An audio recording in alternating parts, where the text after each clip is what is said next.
Assalamualaikum warahmatullahi taala wabarakatuh. Salam sejahtera, salam Malaysia Madani, salam perpaduan, salam rahmah. Alhamdulillah, saya baru selesai saja memperusikan mesyuarat bersama pihak JKR, MPKJ, Pejabat Tanah, Polis, Ahli Majlis, Ketua Kampung, Datuk Pengulu dan juga pimpinan-pimpinan masyarakat tentang soal berkaitan dengan simpang traffic light atau lampu isyarat di Pekan Batu 14, Hulu Langat. Dan keputusan tadi telah kita ambil bersama.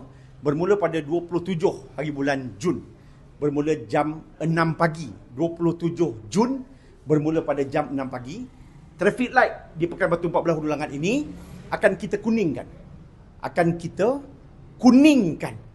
Maksudnya traffic light di Pekan Batu 14 Hulu Langat ini. Jadi saya mengharapkan kepada warga, masyarakat, penduduk dan mereka yang akan hadir ke Hulu Langat, baik apa juga program, majlis ataupun atur cara, agar dapat berhati-hati ketika melalui simpang Pekan Batu 14 Hulu Langat, kerana telah dipersetujui tadi bersama agensi kerajaan pada 27 hari bulan Jun ini bermula 6 pagi.